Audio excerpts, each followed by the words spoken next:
Bonjour à tous, merci de suivre ce webinaire consacré donc à la façon d'apprendre à apprendre pour accompagner les publics en difficulté d'apprentissage.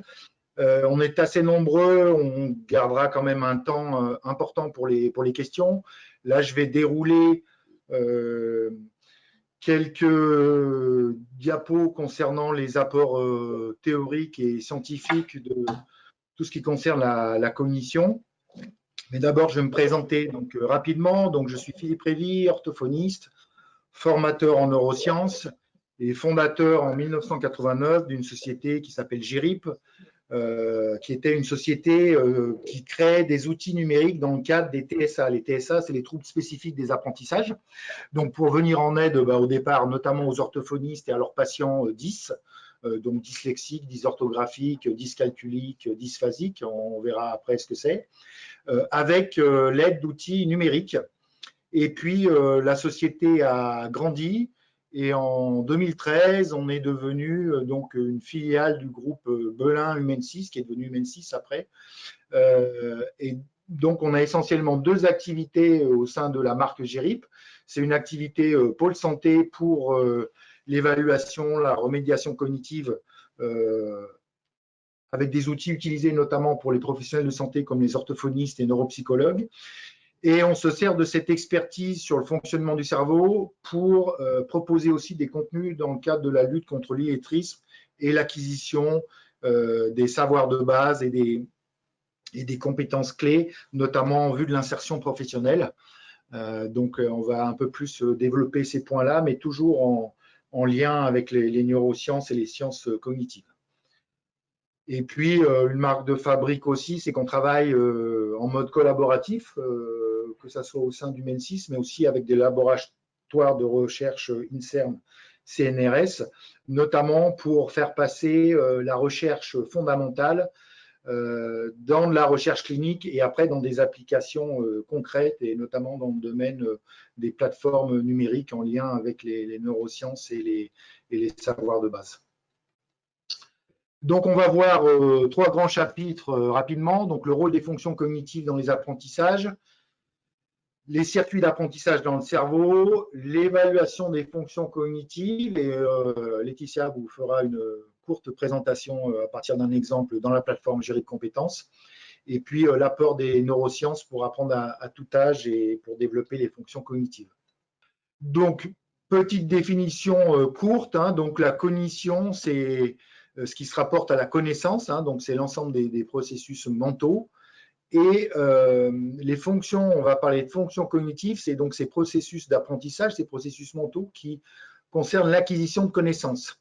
Et aujourd'hui, c'est vrai que notamment les outils IRM, d'imagerie par résonance magnétique, permettent de mieux connaître le fonctionnement du cerveau et les circuits d'apprentissage.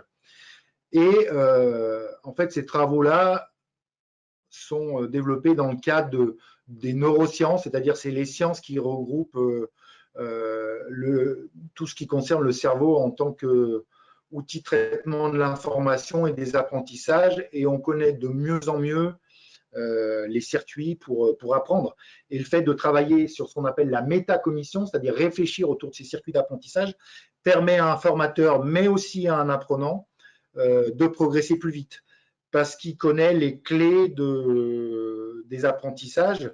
Quand il connaît certaines clés, ça va lui apprendre notamment des techniques de mémorisation, des techniques pour faire attention, des techniques avec de l'association avec des images mentales. Donc, tous ces points-là vont permettre de progresser en dehors même d'apprentissage plus formel, scolaire ou professionnel. Donc, c'est quelque chose d'important qu'on va présenter là.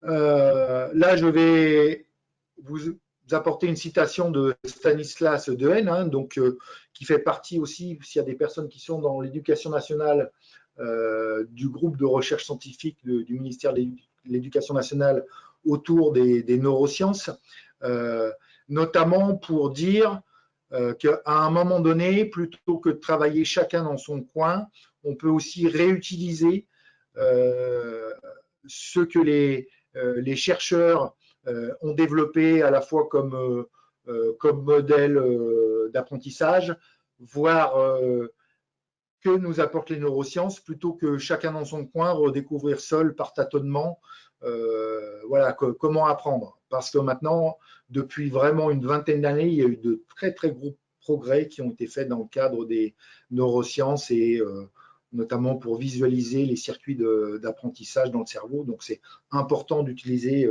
ces connaissances. Quelques points de repère. Donc le cerveau est malléable, on peut apprendre à tout âge. Donc on parle de la plasticité cérébrale.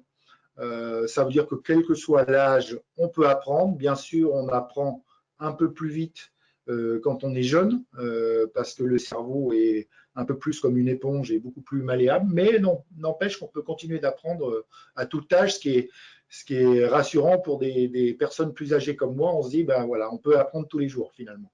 Le cerveau contient 100 milliards de neurones et donc 10 000 milliards de connexions. Ça veut dire qu'en gros, pour une cellule du cerveau qu'on appelle neurone, il y a une centaine de connexions.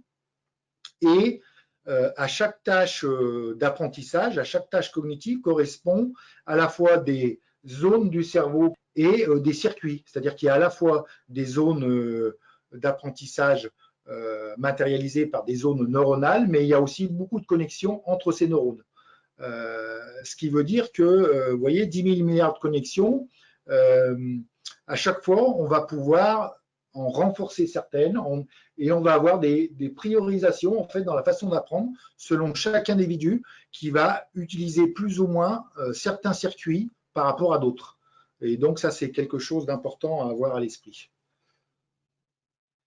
Donc, pour vous mettre un petit schéma très simple, en fait, dans les zones du cerveau, hein, on distingue voilà, des lobes, des zones, et qui sont reliés en fait à différents domaines, notamment des apprentissages, par exemple au domaine du langage oral, au domaine de la lecture, au fait de bien voir, de bien percevoir, de bien entendre, de faire attention.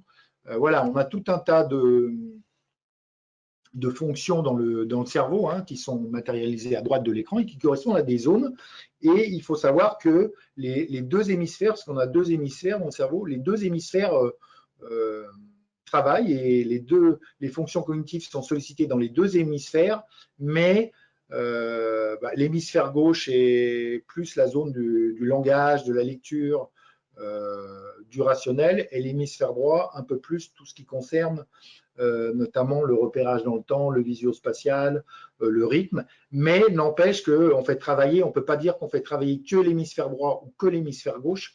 Les deux hémisphères travaillent toujours simultanément en parallèle, mais avec plus ou moins d'intensité selon la tâche que l'on a à faire.